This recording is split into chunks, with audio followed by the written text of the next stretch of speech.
아멘. 예, 감사합니다. 우리 영상으로 함께 예배하고 있지만 그래도 보시다시피 이렇게 하늘 가족들이 함께 얼굴을 바라보면서 예배하고 있습니다. 우리 서로를 향해서 우리 손을 들어 인사하며 축복하겠습니다. 사랑하고 축복합니다. 인사하겠습니다. 사랑하고 축복합니다. 네. 예, 감사합니다. 예, 아침에 이렇게 예배의 어떤 모습을 가정에서 경험한다는 것이 참 생소한 일이긴 하지만 그래도 우리가 표현하는 것처럼 말 그대로 가정 예배당, 우리가 생활하는 공간이지만 또 그 공간이 하나님을 영화롭게 하고 또 예배하는 공간이라는 것을 여러분들이 한번 이런 기회를 통해서 느끼실 수 있게 되기를 바라고, 그래서 여러분의 가정이 단순히 그냥 어떤 육체의 안락함을 누리는 시간이 아니라 영혼의 쉼을 얻고 또 그렇게 주님 안에서 하나 되는 그런 시간으로, 또 그런 장소로 여러분들 그렇게 인식하시는 시간 될 수 있기를 바랍니다. 오늘 고린도전서 강의 이제 10번째 시간, 복음의 복이라는 제목의 말씀 가지고 고린도전서 9장 말씀으로 하나님 말씀 나누도록 하겠습니다. 먼저 1절부터 5절까지 말씀 봉독하도록 하겠습니다. 내가 자유인이 아닙니까? 내가 사도가 아닙니까? 내가 우리 주 예수를 뵙지 못하였습니까? 여러분은 주님 안에서 내가 일해서 얻은 열매가 아닙니까? 다른 사람들에게는 내가 사도가 아닐지 몰라도 여러분에게는 사도입니다. 여러분은 주님 안에서 나의 사도직을 보증하는 표입니다. 나를 비판하는 사람들에게 이렇게 답변합니다.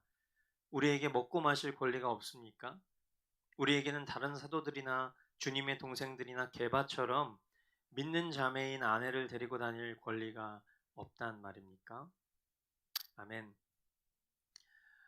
사도 바울은 그의 사도직에 대한 그 권위에 대해서 항상 도전을 받아왔습니다.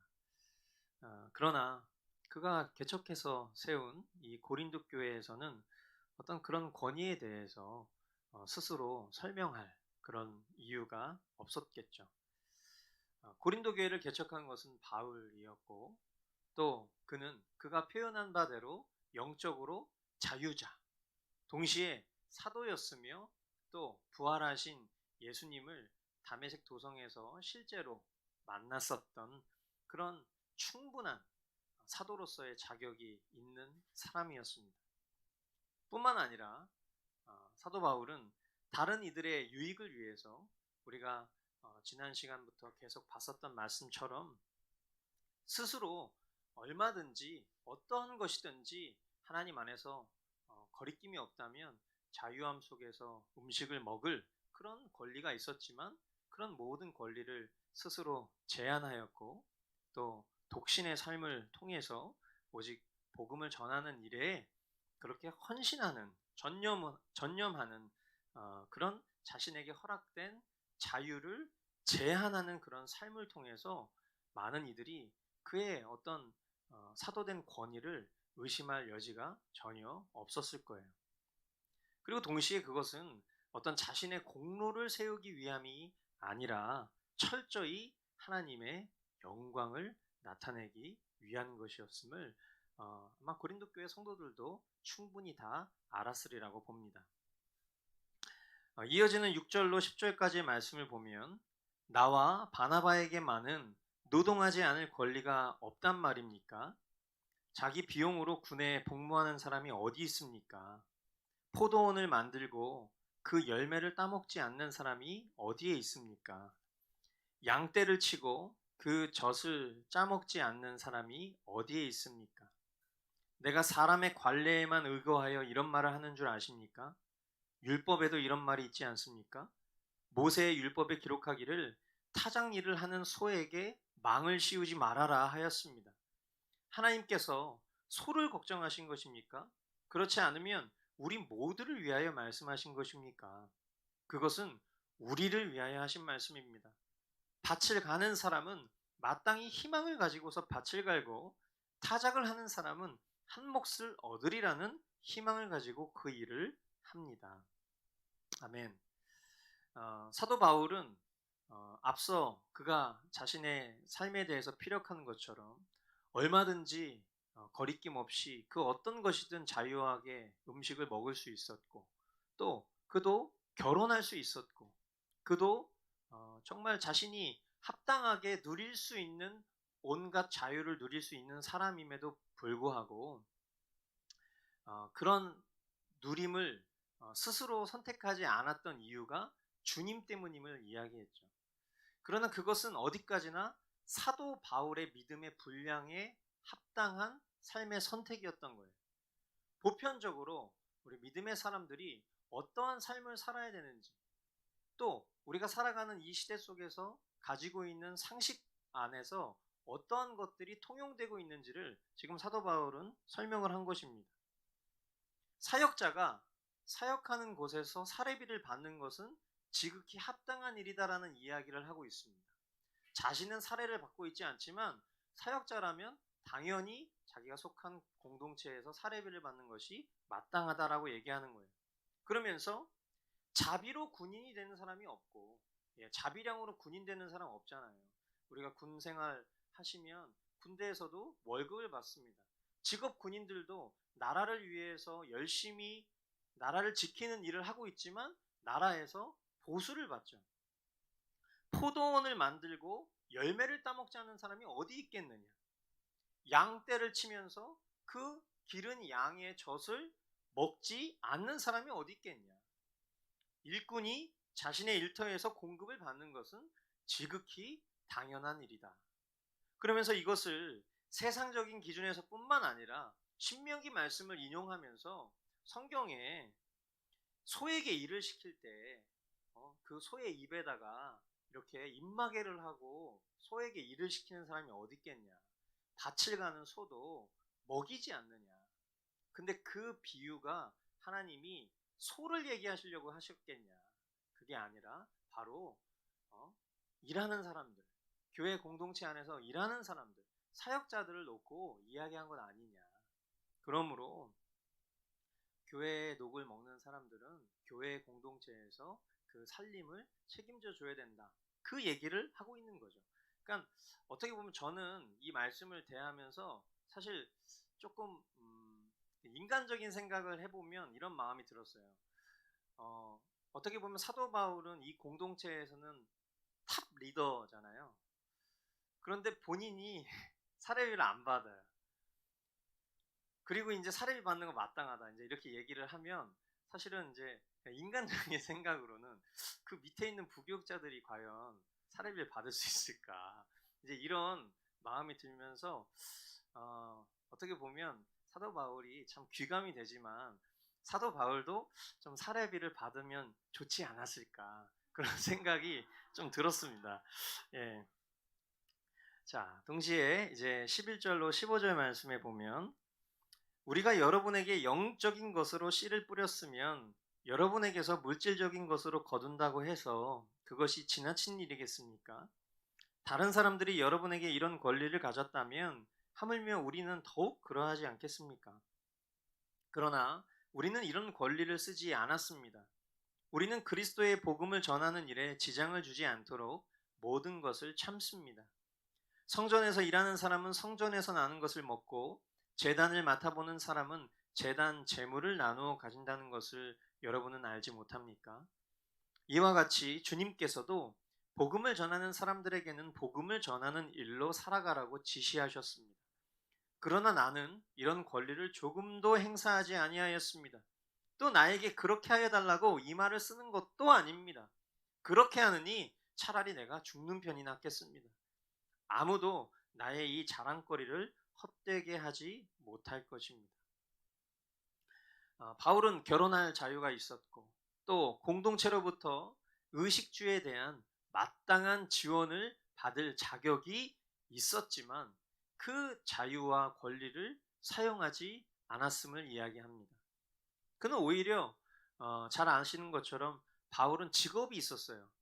그는 텐트 메이커, 천막을 만드는 그런 직업을 통해서 자비량으로 선교를 하는 그런 사역자였습니다. 그것은 이제 그가 설명하고 있는 기준을 스스로 뛰어넘어서 그가 전하는 복음에 아무런 장애가 없게 하려 합니다. 그렇게 이야기를 합니다. 그러니까 한마디로 우리의 통상적인 고백대로 복음이면 충분합니다라는 그 고백의 삶을 실제로 살아내고 있는 중인 것이죠. 삶의 참된 기쁨, 또 참된 평강, 참된 행복, 참된 생명이 복음 안에 있고 또 복음이면 충분하다는 것을 그의 삶을 통해서 깨달았기 때문에 바울에게 있어서 그가 스스로 선택한 이런 주님 안에서 얼마든지 누릴 수 있는 것이라 할지라도 그것을 누리지 않고 복음이면 충분하다라는 그런 삶의 선택들, 그것이 후회 없다라는 것을 공동체에게 삶의 모습을 통해서 보여주기를 원했던 것, 그것이 사도 바울의 모습이었던 것이죠. 그러면서 16절, 17절에 내가 복음을 전할지라도 그것이 나에게 자랑거리가 될 수 없습니다. 나는 어쩔 수 없이 그것을 해야만 합니다. 내가 복음을 전하지 않으면 나에게 화가 미칠 것입니다. 내가 자진해서 이 일을 하면 삭슬 받을 것입니다. 그러나 내가 마지못해서 하면 직무를 따라 한 것입니다. 사역을 하다 보면 때로는 번민에 빠질 때가 있습니다. 또 자기 연민에 빠지는 순간들이 있어요. 삶이 어렵고 또 빈곤과 또 부족함에 시달릴 때면 내가 꼭 이렇게 살아야 하는가. 또 반대로 그래도 뭐 이렇게 살면 하나님이 특별한 복을 주시겠지? 뭐 이런 어리석은 생각들이 들 때가 있습니다. 그러나 사도 바울은 오늘 분명히 이야기를 합니다. 복음을 전하는 일은 마지못해서 하는 일이 아니라는 거예요. 복음은 저와 여러분들이 잘 아시는 것처럼 우리의 생명을 구원하는, 우리의 영혼을 구원하는 가장 유일하며 기쁜 소식입니다. 아멘이십니까? 정말 복음이 우리가 살아가는 삶에서 듣는 여러 가지 많은 복음들이 있어요. 기쁜 소식, 말 그대로 나를 기쁘게 하는 뉴스들이 있다고요. 예를 들어서 야구를 좋아하시는 분들은 유현진 선수라든지 김광현 선수가 메이저리그에서 승을 올릴 때 그때 우리는 기쁜 소식으로 그것을 여기죠. 내가 좋아하는 물건이 싸게 할인을 해서 판매를 한다. 너무 기쁜 소식이죠. 그러나 이 모든 기쁜 소식을 뛰어넘는 기쁜 소식, 그것은 영혼을 구원하는 복음의 소식입니다. 그 일을 위해서 내가 먼저 하나님께 아무런 조건 없이 구원을 받습니다. 아무런 조건 없이, 나의 자격 없이, 내가 죄 가운데 거하는 그 순간에도 하나님은 그런 나를 구원하십니다. 그리고 그런 나를 복음을 전하는 자로 살게 하시는 거예요. 생각해 보십시오. 이것이 얼마나 영광스러운 일입니까? 이 귀한 일에 나를 끼워 주셨다라는 것 그 자체가 얼마나 귀한 것인지 스스로 깨달은 사람이 내가 왜 이렇게 살아야지? 그래도 뭐 이렇게 살다 보면 특별한 복이 있겠지. 이런 생각을 할 수가 없다라는 거예요. 왜냐하면 모든 가치 위에 가장 뛰어난 복음의 가치를 알았고, 그리고 그 복음을 전하는 일에 하나님께서 나를 쓰신다라는 그 사실을 깨달았을 때 그것을 뛰어넘는 가치가 없기 때문이죠. 그러므로 복음을 전하는 일이 누구에게 특별한 자랑일 수도 없는 것이고, 왜?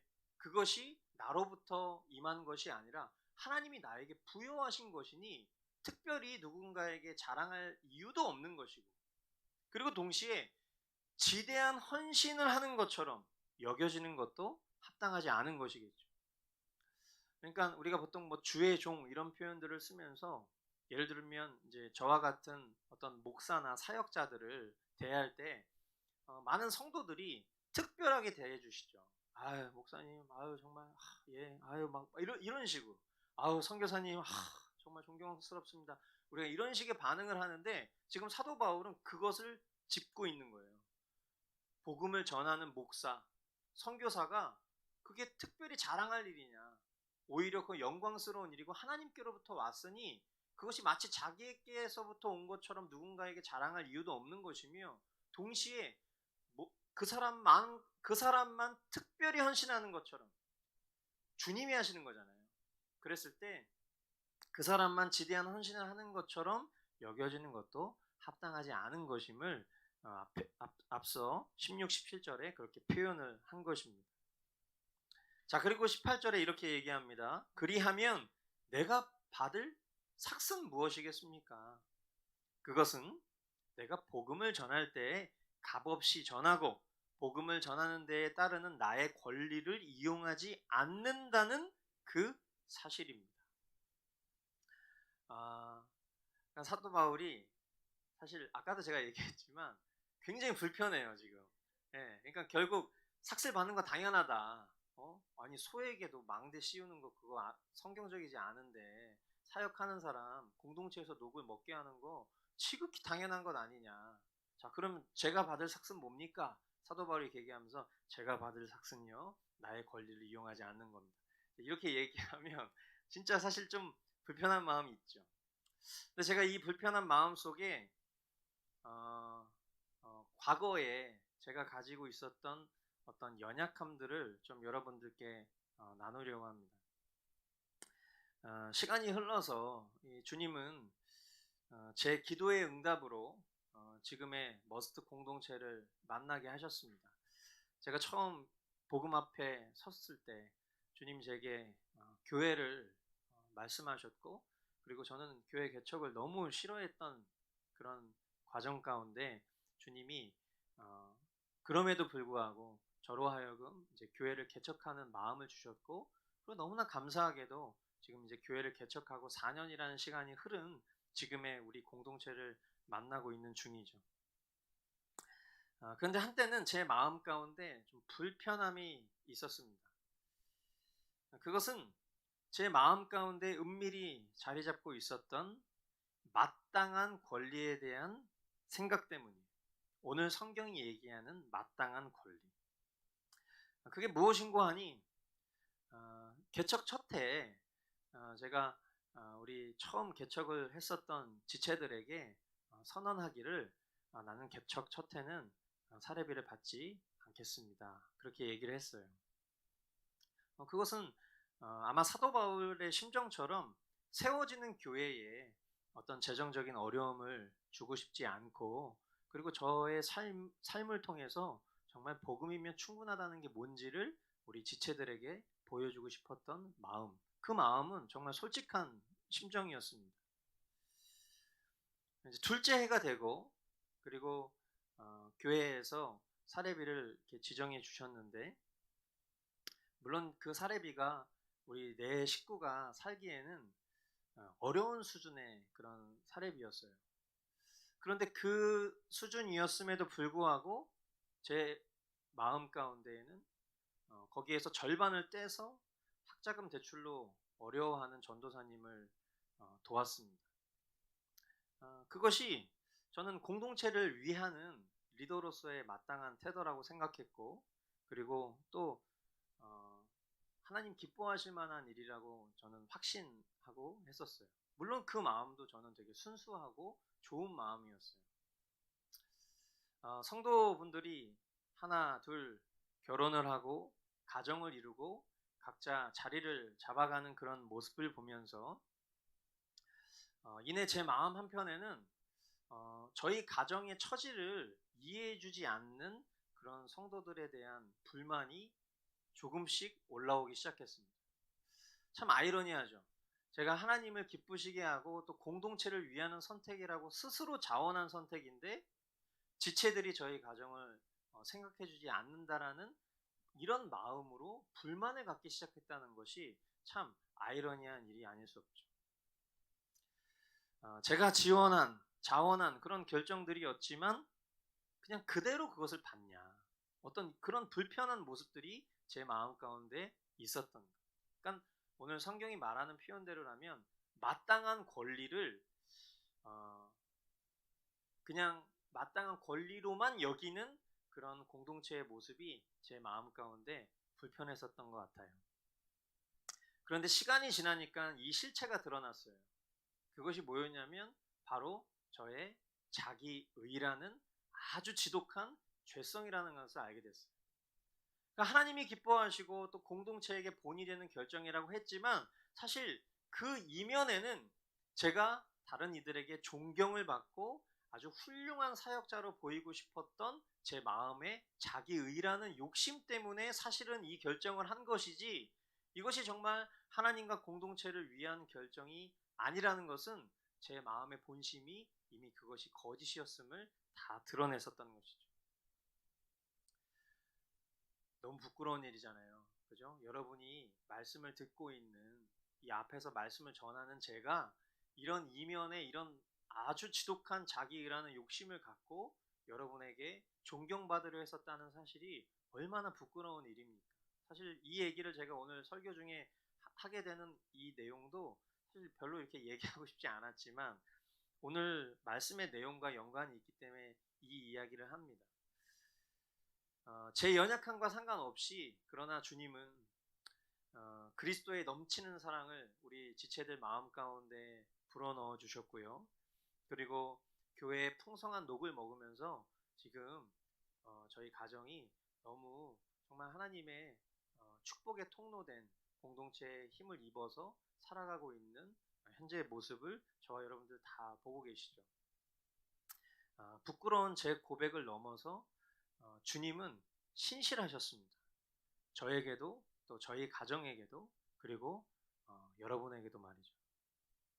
사도 바울 역시도 저와 같은 마음과 싸움을 하고 있었다는 흔적을 보게 됩니다. 11절에 보니까 우리가 여러분에게 영적인 것으로 씨를 뿌렸으면 여러분에게서 물질적인 것으로 거둔다고 해서 그것이 지나친 일이겠습니까? 이렇게 질문을 하죠. 내면에 영적인 아규먼트가 있었던 거예요. 갈등이 있었던 거예요. 사도 바울이 고린도 교회를 개척했어요. 그리고 그 개척한 성도들에게 말씀을 전하고 가르치는 것들을 통해서 그 성도들로 하여금 얼마든지 정당한 대가를 받을 자격이 있었다고 말을 합니다. 하지만 사도 바울과 제가 달랐었던 결정적입니다. 18절에 그의 고백의 결론은 이랬죠. 그리하여 내가 받을 삭은 무엇이겠습니까? 그것은 내가 복음을 전할 때에 값없이 전하고 복음을 전하는 데에 따르는 나의 권리를 이용하지 않는다는 그 사실입니다. 노동에 대한 대가는 합당한 일이지만 그에 대한 권리를 주장하지 않겠다는 것. 그것은 복음을 전하는 일은 노동이 아닌 우리 존재의 이유이며 주님이 우리를 이 땅에 보내신 목적이기 때문이며 그것을 뛰어넘을 다른 가치가 없다는 것입니다. 사도 바울이 왜 혼자 살려고 했는지 너무 잘 알겠더라고요. 저 혼자라면 진짜 교회의 녹을 먹지 않고 그냥 저도 제가 할 줄 아는 여러 가지 많은 재능이 있으니까 그렇게 하면서 일하면서 목회를 하면 아무 문제가 없겠다. 그런데 식솔이 있다 보니 나 하나의 그냥 호기로운 결정 때문에 가족이 겪게 되는 그런 어려움들의 시간들을 보내면서 마음에 차오르는 여러 가지 다양한 감정들, 이런 것들 때문에 바울이 독신의 삶을 살기를 결정했었던 것이었구나. 이제 그런 말씀들이 하나둘씩 이제 체득이 되는 것이죠.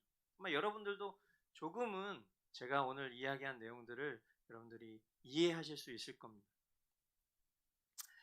이 바울의 결론, 이것이 제가 평생 붙잡고 싸워야 될 싸움이면서 또 믿음의 근거라는 것을 공동체 앞에 고백합니다.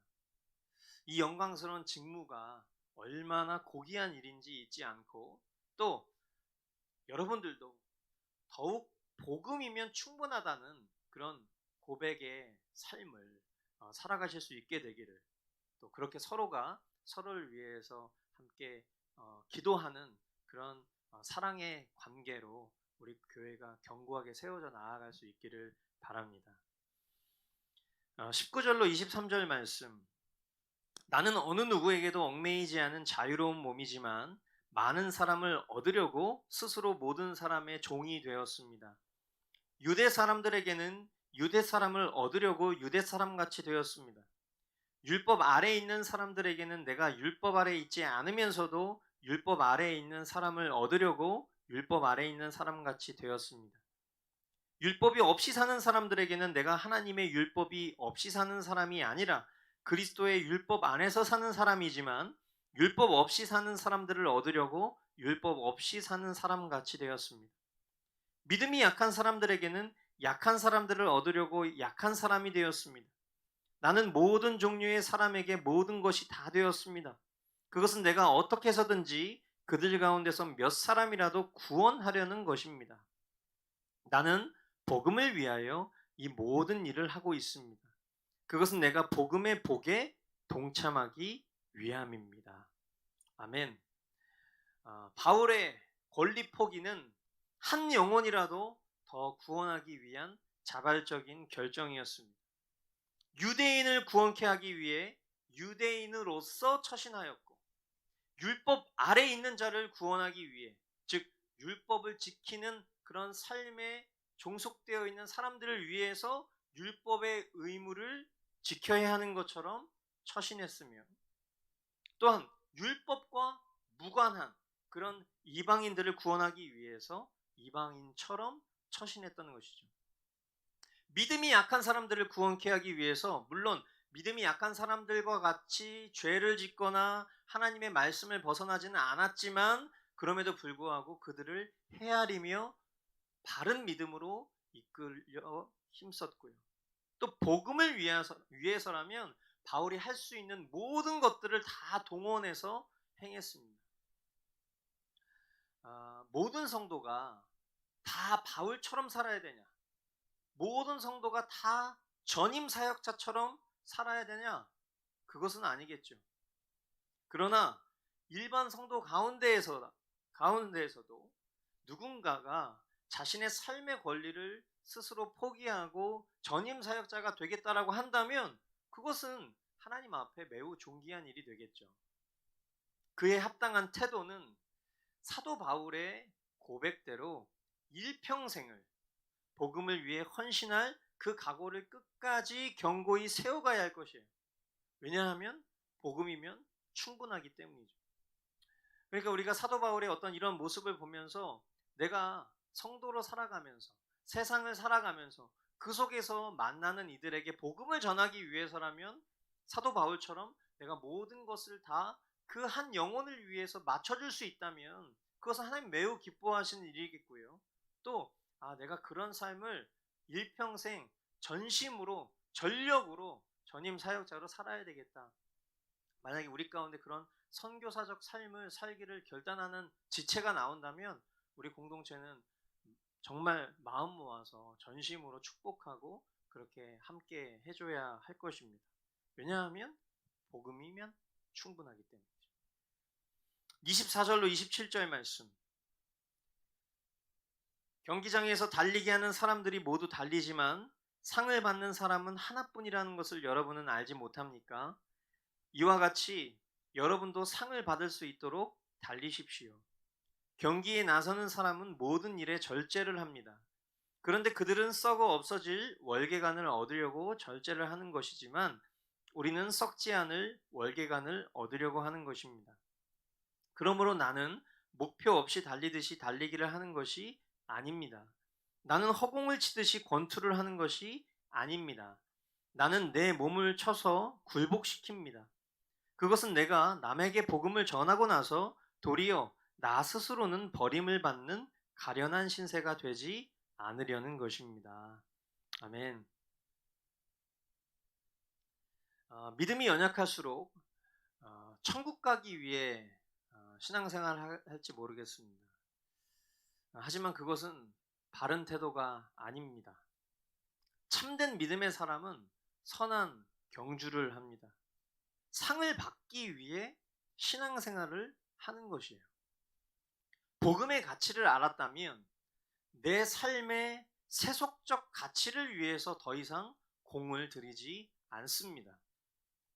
연봉, 더 나은 직장, 여행, 풍요롭고 여유로운 일상, 목적 없는 진학, 먹고 마시는 것, 더 좋은 집, 허영과 사치, 셀 수 없이 우리 삶을 가득 채우고 있는 이러한 것들에 더 이상은 시간을 쏟지 않으려 합니다.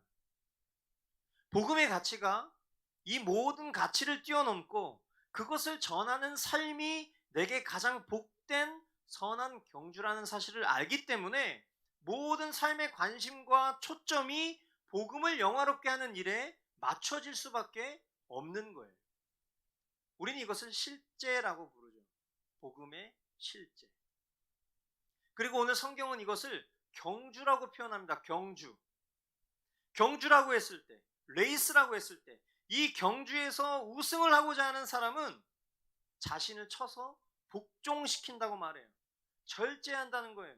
연봉, 더 나은 직장, 여행 가는 것, 풍요롭고 여유로운 일상, 목적 없는 진학, 먹고 마시는 것, 더 좋은 집, 허영과 사치, 누구나 다 이것을 주님 안에서 합당하다면 누릴 수 있겠지만 그것을 쳐서 복종케 함으로 그것으로부터 오는 즐거움으로 만족하려 하는 것이 아니라 오늘 우리가 찬양으로 고백했었던 것처럼 정말 주님이면 충분하기 때문에 어떻게 하면 내가 더 복음을 영화롭게 하는 삶을 살아갈 수 있을지를 집중하면서 살아갈 수밖에 없게 된다는 거예요.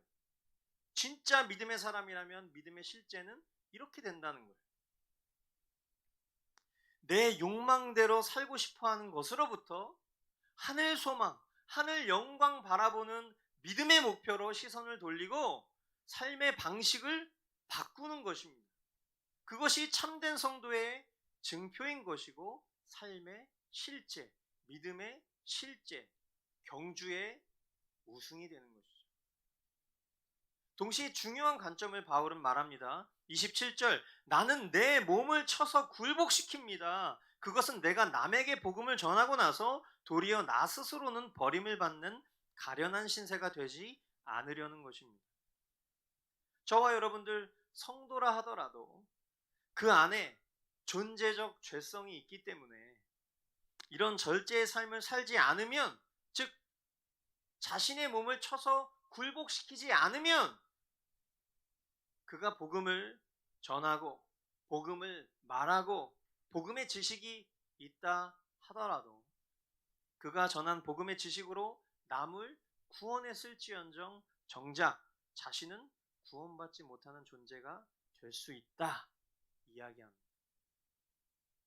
물론 여기서 여러분들 헷갈리시면 안 돼요. 이것은 일종의 가상적 경고예요. 무슨 말인고 하니 우리가 알다시피 거듭난 사람, 중생한 사람은 한 번 거듭나면 그 구원이 그의 어떠함으로 취소되지 않습니다.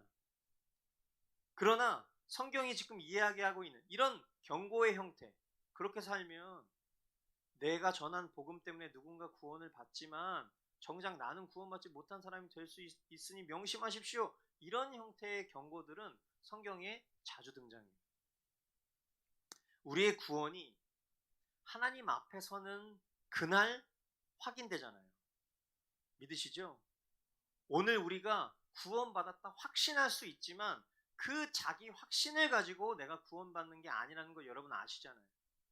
하나님의 시간 속에서 저와 여러분의 구원이 결정되었다 할지라도 그것이 우리의 시간 속에서 확정이 되기까지는 우리는 주님 앞에 가봐야 아는 것이라고요. 정말 그것을 아는 존재라면 결코 허락하신 오늘, 지금이라는 시간을 우리가 안일하게 살아갈 수 없을 것이고 더욱 이 믿음의 선한 싸움과 경주에서 자신을 내어놓지 않을 것이기 때문입니다. 사랑하는 성도 여러분, 만약에 되게 유치한 비유일 수 있겠지만 여기에 보이시죠? 100원짜리 동전 보이시죠? 지금 100원짜리 동전, 100원짜리 동전이 있고 그리고 제 오른손에 여기 보이시죠? 10,000원짜리 지폐가 있습니다. 이 100원짜리 동전과 10,000원짜리 지폐 중 둘 중 하나만 꼭 이거 중요해요. 둘 중 하나만 꼭 이렇게 얘기하면 둘 다요 뭐 이런 사람 있으니까 제가 분명히 말씀드립니다. 여기 100원짜리 동전 그리고 10,000원짜리 지폐 있는데 둘 중 하나만 여러분들에게 선택할 기회를 드린다면 여러분 뭘 선택하시겠어요? 주님이요 이거 안 돼요. 둘 다 이거 안 되고 둘 중 하나만 만약에 선택을 해야 된다. 그럼 여러분 뭘 선택하시겠습니까? 여러분들이 바보가 아니시라면 그리고 여러분들이 정말 어린 갓난 아기가 아니시라면 이 100원과 10,000원의 화폐의 가치를 아시기 때문에 아마 더 많은 가치를 가진 이 10,000원짜리 지폐를 여러분들이 선택하시겠죠. 그러나 가치를 모르는 어린아이가 100원짜리 동전을 막 가지고 놀고 있었어. 막 이걸 막 빨아먹고 막 이러면서 갖고 놀고 있었어요. 손에 쥐기도 편하고 막 재밌으니까 말이죠. 그런데 이 아이에게 삼촌이 100원짜리 그거 삼촌 주고 그리고 삼촌이 이거 10,000원짜리 줄게. 여러분 이런 상황 오면 그 아이가 어떻게 하죠? 아유 감사합니다. 100원을 10,000원짜리로 바꿔주시니 참 정말 주님의 은혜가 풍성하십니다. 뭐 이렇게 얘기하겠습니까? 아니죠. 이 100원짜리 뺏기지 않으려고 삼촌 앞에 100원짜리 숨기고 울고 떼부리겠죠. 저와 여러분들은 이런 어리석음에 머물러 있으면 안 됩니다. 더 나은 가치, 비교할 수 없을 만큼 더 나은 가치를 저와 여러분들을 다 아시잖아요. 지식으로는 적어도 지식으로는 여러분들 다 아시잖아요. 복음의 가치를 뛰어넘을 수 있는 것이 이 세상에 존재하지 않음을 여러분들이 알고 믿으신다면 이제 우리는 태도를 더욱 분명히 해야 할 때입니다. 더 이상 내일로 기약하기에는 우리에게 말씀하신 하나님의 말씀의 증거가 우리 내면에 너무 넘쳐요. 무슨 말이에요? 하나님 우리에게 여태까지 너무나 많이 말씀하셨어요. 적어도 제가 여러분에게 말씀드린 것만 해도 셀 수 없이 많은 이야기들을 했어요. 다른 이야기를 한 것도 아니고 늘 같은 얘기를 했습니다. 늘 같은 복음을 전했고 늘 같은 복음에 합당한 삶에 대해서 이야기를 했어요. 저 여러분들이 살아가다 보면 누구나 넘어지고 실수할 수 있습니다. 잘못할 수 있습니다. 죄 가운데 일시적으로 빠질 수도 있어요. 그러나 그것을 뛰어넘어서 더 많이 듣고 더 많이 강조하고 더 많이 우리 심령 가운데 변명할 수 없는 명백한 증거들 주님이 우리에게 말씀하셨어요. 여러분 그렇게 많이 들었는데 순종하지 않는 것은 믿지 않는 겁니다. 들었는데 순종하지 않는 거 연약한 거 아니에요. 믿지 않는 겁니다. 언젠가는 되겠지 라는 그런 기약 없는 기약은 불신입니다. 우리가 불신자라는 명백한 증거인 것입니다. 여러분 오늘 사도 바울을 보십시오. 복음을 위해서라면 자신이 얼마든지 누릴 수 있었던 그 모든 마땅한 누림도 그 자유도 반납하면서 믿음의 경주를 달려갔어요. 저와 여러분들이 사도 바울보다 못한 사람입니까? 그렇지 않습니다. 저와 여러분들 사도 바울과 동일한 성정의 사람들입니다. 우리도 얼마든지 사도 바울처럼 살 수 있습니다. 하지만 우리 중에는 아직 믿음이 어린 아이와도 같은 사람들이 있습니다. 또 믿음의 나이로 청년인 사람도 있습니다. 믿음의 나이로 장로인 사람들도 있겠죠. 그 믿음의 나이는 우리가 결정할 수 없는 하나님께서만 아시는 믿음의 분량일 것입니다. 그러나 내가 만약 신앙생활을 오랫동안 했어요. 내가 복음을 안다고 생각하는 사람이에요. 그럼 적어도 그 사람은 자신의 연약함을 핑계댈 수 없는 사람이지 않겠습니까? 내가 오래 신앙생활을 했고 내가 복음을 다 알고 있고 내가 어떻게 삶을 사는 것이 믿음의 실제라는 것을 다 알고 있는데 제가 믿음이 연약해서요 라고 얘기하는 것은 결코 합당하지 아는 핑계가 되지 않겠습니까? 우리의 가치와 우리의 삶의 방향과 목표가 그냥 억지로 믿고 억지로 복음을 전하고 억지로 천국 끝자락 어딘가에 걸쳐서 겨우 들어가는 그런 존재가 되시겠습니까? 아니면 자원하여 복음의 가치 때문에 내 삶에 누릴 수 있는 모든 것들을 다 내어버리고 주님을 위해서 살겠노라. 그리고 내 실력으로는 그 삶을 살아갈 수 없기 때문에 마땅히 하나님께서 나에게 말씀하시는 것을 들어야만 하고 나의 심령을 주님께 아뢰어야만 하는 그런 말씀과 기도의 삶을 살아가며 나의 연약함을 강함으로 바꾸셔서 그렇게 주님 영광 나타내실 그 주님 바라보며 살아가시겠습니다. 저의 이 질문에 대한 대답은 여러분들 내면에 이미 다 있는 줄 믿습니다. 오늘 다시 한번 여러분들에게 강권 드립니다. 들었지만 순종하지 않는 거 믿지 않는 거예요. 내일로 기약하는 거 믿지 않는 것입니다. 오늘 복음의 복을 저와 여러분들이 다 아시고 또 그 복음의 복을 여러분들이 풍성하게 누리는 삶을 살아가실 수 있게 되기를 축원드립니다.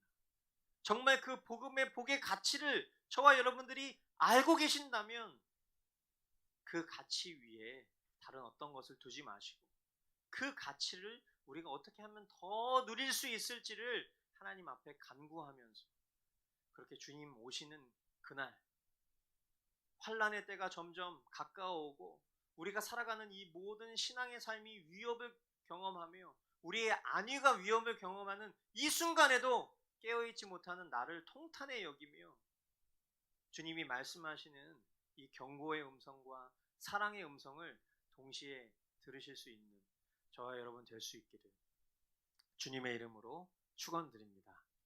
아멘.